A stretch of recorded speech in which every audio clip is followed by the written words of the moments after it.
উঠছে টাঙ্গাইলের কালিহাতী উপজেলার একটি ইউনিয়নের প্রায় 2 শতাধিক পরিবার সারা বছর ব্যস্ত থাকেন মুড়ি ভাজতে। সামনে পবিত্র রমজান মাস, ইফতারের বাজার ধরতে এখন তাদের ঘুমহীন রাত কাটছে চুলার আগুনের পাশে।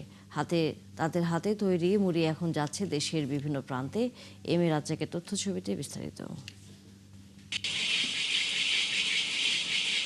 মাটির চুলা, বড় লোহার কড়াই আর খুন্তির নরম চরণ, ভাজা হচ্ছে মুড়ি। টাঙ্গাইলের কালিহাতীর দৌলতপুর গ্রামের বাড়িগুলোতে বছর জুড়েই চলে হাতে ভাজা মুড়ির কাজ কারবার। তবে রমজানের আগে এই ব্যস্ততা বাড়ির দ্বিগুণ। ভোরের আলো ফুটতে না ফুটতেই শুরু হয় কর্মযজ্ঞ। প্রথমে ধান ভিজিয়ে সিদ্ধ করা হয়, এরপর সারাদিন রোদে শুকিয়ে তৈরি হয় চাল। সেই চালই আবার আগুনের তাপে ফুলে পরিণত হয় মচমচে মুড়িতে। সকাল থেকে বিকাল পর্যন্ত চলে এই ভাজাভাজির কাজ। এই কাজে সবচেয়ে বেশি পরিশ্রম করেন বাড়ির নারীরা।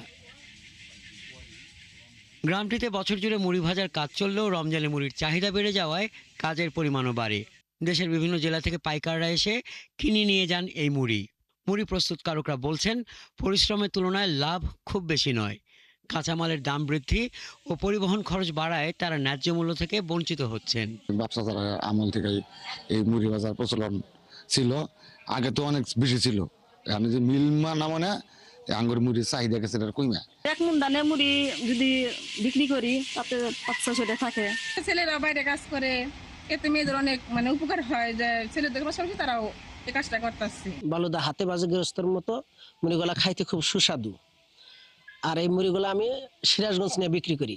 এই শিল্পকে আরও প্রসারিত করতে এবং কারিগরদের সহায়তায় প্রয়োজনীয় উদ্যোগ নেওয়ার কথা জানিয়েছে স্থানীয় প্রশাসন। স্থানীয়ভাবে যদি কেউ আমাদের কাছে সরকারি কোনো সহায়তা অথবা ঋণ কার্যক্রমে সম্পৃক্ত হতে চায়, সেক্ষেত্রে আমরা তাদেরকে বিভিন্ন সরকারি দপ্তরের মাধ্যমে তাদের সুদমুক্ত যে ঋণ, সেই বিষয়ে আমরা সহযোগিতা করব এবং এছাড়াও উপজেলা প্রশাসনের পক্ষ থেকে আমরা সবসময় তাদের পাশে আছি। দৌলতপুর গ্রামে হাতে মুড়ি ভাজায় জড়িত প্রায় 200 পরিবার। হাসান আহমেদ, 71।